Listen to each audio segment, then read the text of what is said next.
Salam sejahtera untuk kita semua. Perkenalkan saya Mili, pembicara pertama pada hari ini. Perkenalkan Stephen Jonathan sebagai pembicara kedua dan Andrian sebagai pembicara ketiga. Kami dari UPH Surabaya, Fakultas Hukum.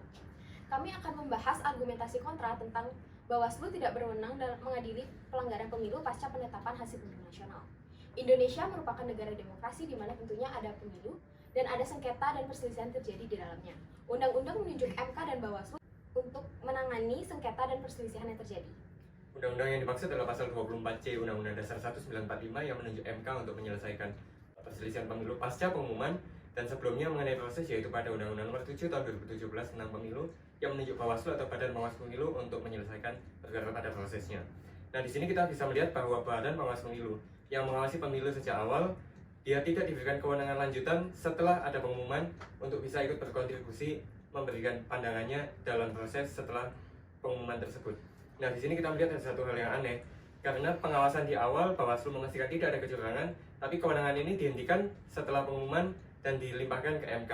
Di sini harusnya adalah lebih baik bila Bawaslu diberikan kewenangan yang tuntas, bisa mengawasi mulai awal, bisa menyelesaikan pada proses, sampai ikut berkontribusi juga pada persidangan pasca pengumuman hasil pemilihan umum.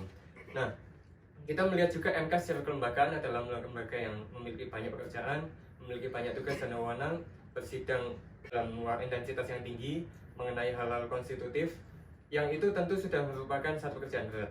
Ditambah lagi dengan perselisihan hasil pemilihan umum yang haruskan selesai dalam waktu yang singkat, itu tentu menambah kerja berat MK sebagai sebuah lembaga.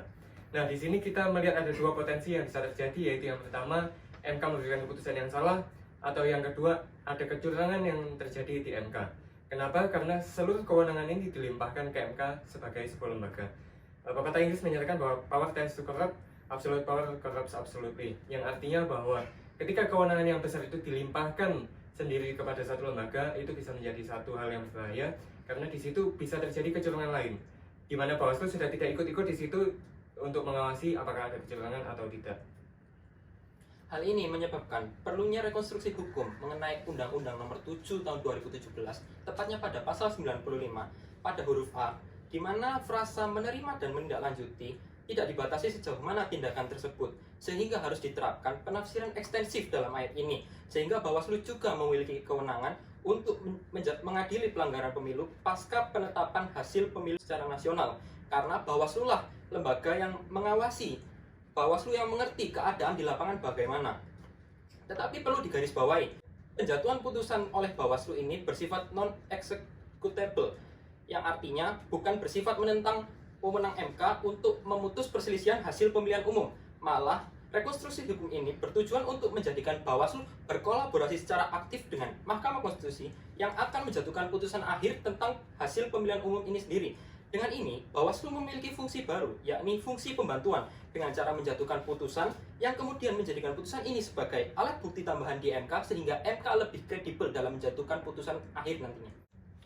Berdasarkan pembahasan kami tetap pada posisi kontra atas mosi pada hari ini. Seharusnya kewenangan Bawaslu ditambah, di mana ini akan menjadikan kolaborasi aktif antara Bawaslu dan Mahkamah Konstitusi, karena Bawaslu lah yang tahu dari awal sampai akhir proses pemilihan umum. Nah, dari sinilah akan terpenuhi keadilan putusan di Indonesia, di mana ini akan menjadi kredibel dan memenuhi keadilan pemilu di Indonesia. Sekian, terima kasih.